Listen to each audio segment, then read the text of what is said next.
Sorry about that. I got a phone call and disrupted our reading, so I'll just continue where I left off. I'm warning you, he had said, putting his large purple face right up close to Harry's. I'm warning you, boy. Any funny business, anything at all, and you'll be in that cupboard from now until Christmas. I'm not going to do anything, said Harry, honestly. But Uncle Vernon didn't believe him. No one ever did. The problem was, strange things often happen around Harry, and it was just no good telling the Dursleys he didn't make them happen. Once, Aunt Petunia, tired of Harry coming back from the barber's looking as though he hadn't been at all, had taken a pair of kitchen scissors and cut his hair so short he was almost bald except for his bangs, which she left to hide that horrible scar. Dudley had laughed himself silly at Harry, who spent a sleepless night imagining school the next day, where he was already laughed at for his baggy clothes and taped glasses. Next morning, however, he had gotten up to find his hair exactly as it had been before Aunt Petunia sheared it off. He had been given a week in his cupboard for this, even though he had tried to explain that he couldn't explain how it had grown back so quickly. Another time, Aunt Petunia had been trying to force him into a revolting old sweater of Dudley's, brown with orange puffballs. The harder she tried to pull it over his head, the smaller it seemed to become, until finally it might have fitted a hand puppet, but certainly wouldn't fit Harry.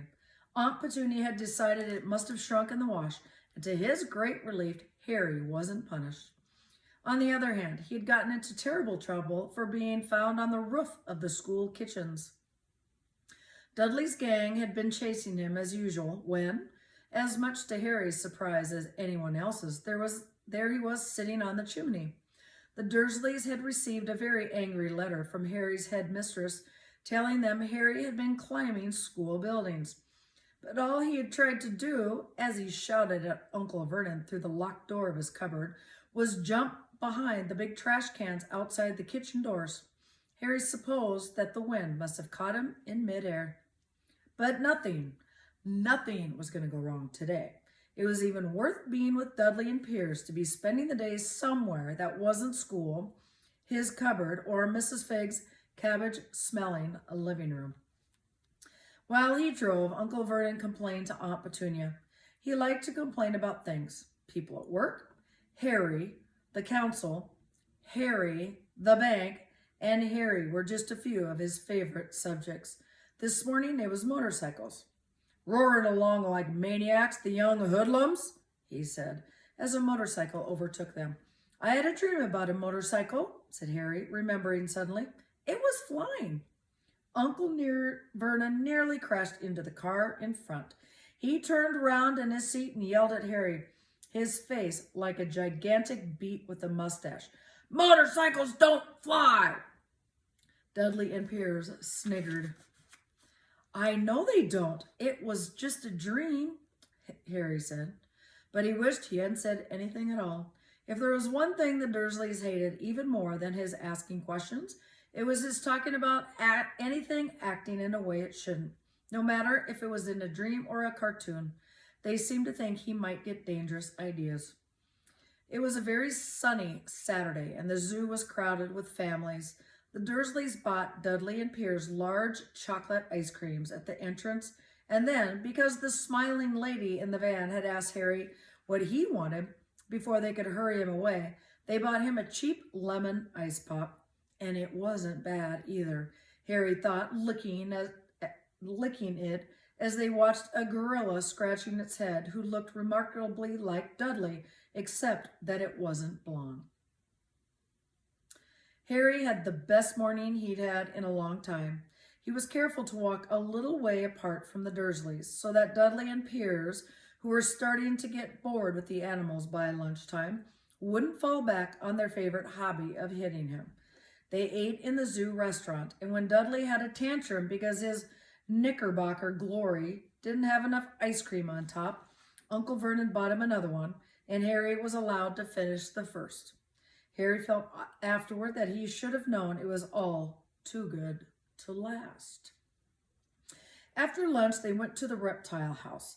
It was cool and dark in there, with lit windows all along the walls. Behind the glass, all sorts of lizards and snakes were crawling, and slithering over bits of wood and stone. Dudley and Piers wanted to see huge, poisonous cobras and thick, man-crushing pythons. Dudley quickly found the largest snake in the place. It could have wrapped its body twice around Uncle Vernon's car and crushed it into a trash can. But at the moment, it didn't look like it was in the mood. In fact, it was fast asleep. Dudley stood with his nose pressed against the glass, staring at the glistening brown coils. "Make it move," he whined at his father. Uncle Vernon tapped on the glass, but the snake didn't budge. "Do it again," Dudley ordered. Uncle Vernon rapped the glass smartly with his knuckles, but the snake just snoozed on. "This is boring," Dudley moaned. He shuffled away. Harry moved in front of the tank and looked intently at the snake. He wouldn't have been surprised if it had died of boredom itself. No company except stupid people drumming their fingers on the glass, trying to disturb it all day long.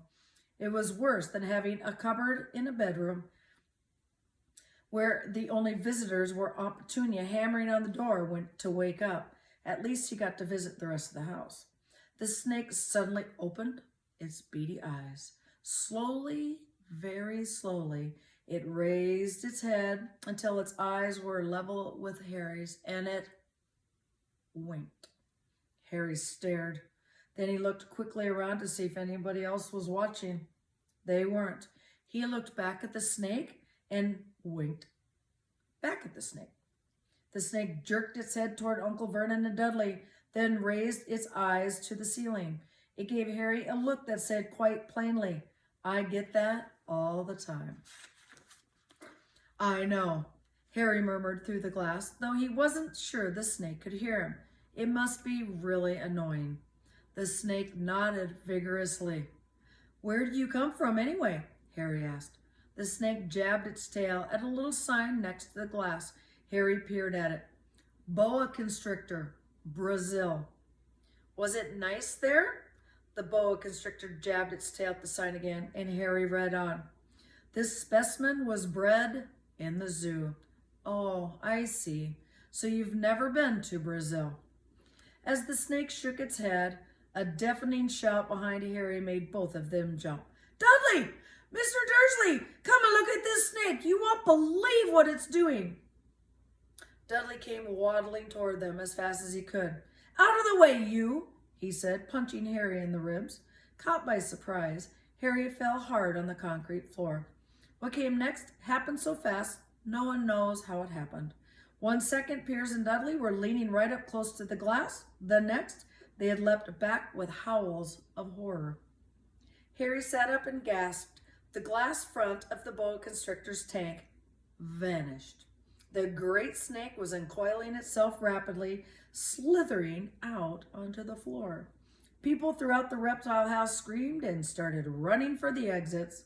As the snake slid swiftly past him, Harry could have sworn a low hissing voice said, "Brazil, here I come. Thanks, amigo." The keeper of the reptile house was in shock. "But the glass," he kept saying. "Where did the glass go?" The zoo director himself made Aunt Petunia a cup of strong, sweet tea while he apologized over and over again. Piers and Dudley could only gibber. As far as Harry had seen, the snake hadn't done anything except snap playfully at their heels as it passed. But by the time they were all back in Uncle Vernon's car, Dudley was telling them how it had nearly bitten off his leg, while Piers was swearing it had tried to squeeze him to death. But worst of all, for Harry at least, was Piers calming down enough to say, "Harry was talking to it, weren't you, Harry?" Uncle Vernon waited until Piers was safely out of the house before starting on Harry. He was so angry he could hardly speak. He managed to say, "Go! Cupboard! Safe! No meals!" before he collapsed into a chair, and Aunt Petunia had to run and get him a large brandy. Harry lay in his dark cupboard much later, wishing he had a watch. He didn't know what time it was, and he couldn't be sure the Dursleys were asleep yet. Till they were, he couldn't risk sneaking to the kitchen for some food. He lived with the Dursleys almost 10 years, 10 miserable years, as long as he could remember, ever since he'd been a baby and his parents had died in that car crash. He couldn't remember being in the car when his parents had died.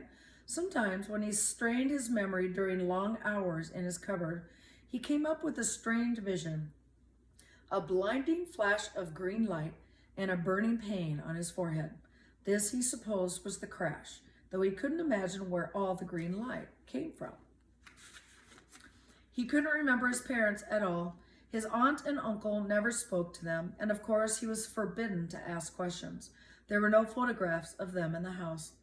When he had been younger, Harry had dreamed and dreamed of some unknown relation coming to take him away, but it had never happened. The Dursleys were his only family, yet sometimes he thought, or maybe hoped, that strangers in the street seemed to know him. Very strange strangers they were too. A tiny man in a violet top hat had bowed to him once while out shopping with Aunt Petunia and Dudley. After asking Harry furiously if he knew the man, Aunt Petunia had rushed them out of the shop without buying anything. A wild-looking old woman, dressed in all green, had waved merrily at him once on a bus. A bald man in a very long purple coat had actually shaken his hand in the street the other day and then walked away without a word. The weirdest thing about all these people was the way they seemed to vanish the second Harry tried to get a closer look. At school, Harry had no one. Everybody knew that Dudley's gang hated that odd Harry Potter in his baggy old clothes and broken glasses, and nobody liked to disagree with Dudley's gang. End of chapter 2.